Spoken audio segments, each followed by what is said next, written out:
So last week I had this opportunity to attend the Business and Government Forum at the Worcester Regional Chamber of Commerce office, where Sonia Kerbeck, the Consulate General of Germany for New England, was there. And we had the discussion how there's a lot of internship and apprenticeship opportunities for high school students as soon as they complete 10th grade.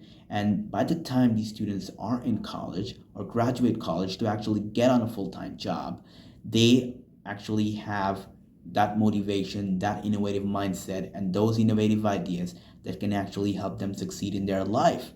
They are actually being provided incentives in their apprenticeships and internships as early as high school, and also given that platform to grow in their career that is actually propelling them to where they can actually envision themselves in the coming years.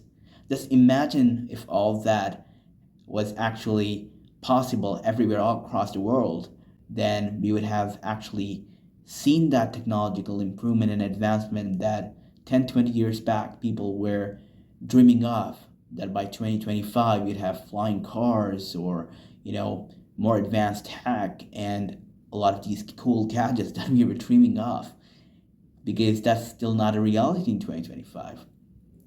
All across the world, the situation is pretty different. I did my undergrad in India. I spent nearly 12 years in India, and I completed my undergrad education before coming here to the United States.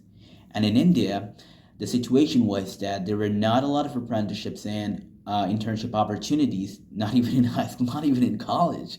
Literally, there were just a few. And during my undergrad years, I remember there were a lot of students who were actually paying companies to take up apprenticeships and internships at those companies rather than the company paying them.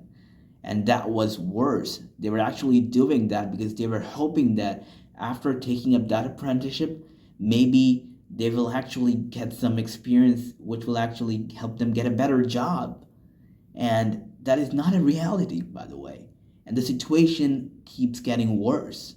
Here in the United States, a lot of students actually find opportunities from their sophomore year onwards. They get paid and unpaid internships. Some might pay a lot, some might not pay a lot. But the problem with the current apprenticeships and internship system is that not a lot of internships and apprenticeships that students are getting these days, even if they're getting any, are not actually providing them with that skill set, that motivation to actually benefit them in the longer run or actually boost their innovative ideas and skill set.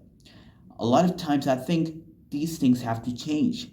Other than that, I believe that there has to be more and more, promotion of apprenticeships and internships for high school students as well.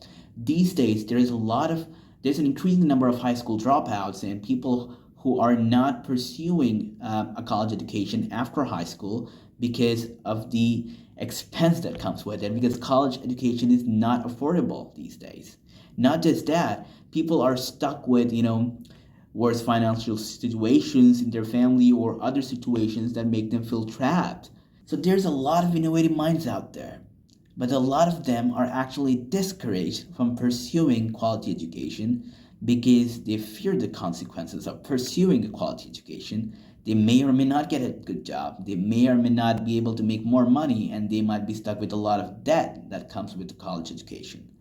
And I think all those gaps have to be bridged. Just imagine if apprenticeships and internships are actually started for high school students and they're being paid a good incentive that's not just helping them financially, but at the same time also sharpening their minds and their brains to come up with great innovative ideas. If governments and institutions and companies actually come together to actually make a difference, they can. But a lot of them are not doing that. If college education is made affordable and at the same time students are actually being motivated and being provided that incentive, then by the time these students actually choose their major and get into college, and by the time they graduate, they will actually take a lot of knowledge with them with which they can actually bring about that wave of technological advancement and innovation that we were dreaming of 10, 20 years ago. And I believe that is possible. That is possible right now if students are actually encouraged and being pushed to get there, being provided with opportunities that we are lacking these days.